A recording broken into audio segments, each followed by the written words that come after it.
A much anticipated event in the asset management industry is set to play out tomorrow at the Morningstar Awards, where the winners of various fund categories are announced. The awards focus heavily on a fund's 1 and 3 year returns, along with its risk characteristics.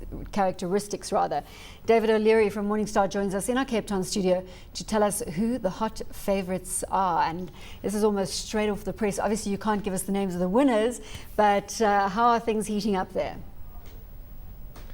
Yeah, looking pretty good. We've got sort of the usual suspects at the top of the finalist charts. So for the past few years, Coronation has cleaned up quite a few awards. And this year they're sort of leading the number of finalists with 5 in total out of the 15 awards that we hand out. David, I just wanted to ask you, just in terms of, obviously the Raging Bull Awards are quite a well-known award in the industry as well. What's the difference between the way you go about choosing the winners in the Morningstar Awards versus those in the Raging Bull? I think there's 2. One is, if you look at the number of awards that we hand out, it's a lot smaller number. We choose to sort of be a little more judicious about recognizing fund categories and firms, and so only really want to award the best. And then the other thing is, I think that our approach is a lot more holistic. So we won't just look at rank the funds and then the very best performing fund over the past year wins the award. What we'll look at is how's the fund. We want to, because it's an annual award, we do want to recognize those who have done well over the past year, but we don't want it to be at the expense of the longer term performance of the fund. So we will ensure that the funds that win awards have done a better job over the longer term, and that they've managed risk very well also. David, perhaps I was just chatting about your establishment in South Africa. How long has your team been up and running? And is this the inaugural Morningstar South Africa Awards? Yeah, so that's a good question. I've been on the ground here for about a year now, so still building up the research presence. We've been conducting the Morningstar Awards officially have been in South Africa for 4 or 5 years, but it's a sort of a continuation of the old Standard & Poor Awards. Morningstar bought Standard & Poor's European fund business, and when Morningstar entered South Africa, we made some changes to the methodology and all that. So it's been about 4 or 5 years now in South Africa, and we do this globally, probably across more than 20 countries. In some of those countries, we've been doing it for 15 or 20 years now. David, I just have to take you up on the methodology. Obviously, I've read copious amounts of academic research that point to the fact that the performance of a fund manager or an investment manager over 1 year is as much fortune or good luck as it is skill. Just take us through in a little bit more detail around that process, because obviously I know that you're aware that 1 year is a very short period in which to evaluate the performance of a fund. So how do you get around that, preventing the short-term bias? That's an excellent point, Warren. I think that with any annual awards ceremony, there's some amount of short-termism because it is an annual awards. So the first thing I'd highlight is, we wouldn't recommend that investors go out and buy funds solely because a fund won an award. That said, we recognize that there's the temptation to do so, and that winning an award does reflect positively on a fund.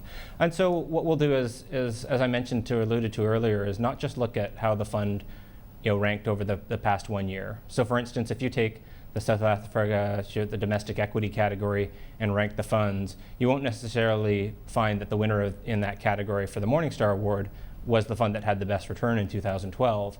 What we want to see is how well did it do in 2012, and then how well did it do over longer periods, like 3, 4, 5 years?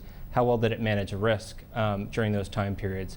So what we don't want to do is award a fund that just happened to have a great year, got lucky, was at the top of the charts, and although in every other previous year had done poorly, and it was just a year of luck. So we do our best through quantitative screening by looking at longer periods of time, by looking at standard deviation and volatility, but also subjectively, analysts reviewing the results and excluding funds if there's been a past year where the fund performance was just terrible or melted down, even though the most recent year looked really good, or there's a big manager change and the manager who's responsible for all the fund's long-term history has just left. We would then make a qualitative judgment to remove the fund from consideration. How's Africa being incorporated into the Morningstar South Africa environment? Are you starting to focus on funds operating in Africa, perhaps even in country? So these awards are specifically focused on the South African domiciled mutual funds. So we have a different awards program in each of the countries where we have analysts on the ground conducting research. And so, we're specifically focused on South African funds. That said, we don't have a strong focus outside of Africa yet, and hopefully that's sort of the long-term direction here. David, just to come into this, and you talked about some of the established names here. I wanted to perhaps ask you a little bit later a question about who you think is the best large investment manager in the country. But just in terms of some of the names we're seeing here, they're all candidates we've seen before. Investec, we've got Franklin Templeton, we've got Ford, we've got Prudential. Have there been any surprises from the smaller investment managers this year in any of the Morningstar categories? I haven't been particularly surprised by any of the results that I've seen. I think that some of the usual suspects that are at the top of that list are quality names. As I mentioned, I've been here for about a year, and a large part of that has been, going one by one to the fund companies and approaching them and speaking to them about their business and evaluating them. It's a long process. For now, it's just myself, and we'll look to grow this team. So it will take me some time to get intimately familiar with the large number of names there are here. But the firms that I've visited so far, we're starting with sort of the largest firms with the best reputations. It seems to me there's good reason why they have good reputations. So your Coronations, Investecs, Allen Grays. So I haven't been particularly surprised by any of the results, though. David, I just wanted to ask you, we look at I look at the results all the time, and it's first of all, it's surprising to see how well the large managers do in performance terms year after year, despite the fact that their assets as a percentage of the free float of the JSE continues to rise. But I kind of get the feeling that Coronation has now eclipsed Allen Gray as the country's premier large investment house. I wanted to get your thoughts on that. Yeah, it's a good question. I think certainly we've seen that borne out in the awards. I think it's also partly a function of how they manage money and how willing they are to take bets that will make them look different than their peers. And the bets that Coronation have made have paid off for them. I do think you're right that as a fund company grows, you certainly have to have concerns about their ability to manage that AUM. And I think the other thing is that certain managers' styles come in and out of favor, and so jumping on Coronation just because they've won awards for the past 3-4 years isn't a good idea in and of itself, because we see managers go in and out of favor.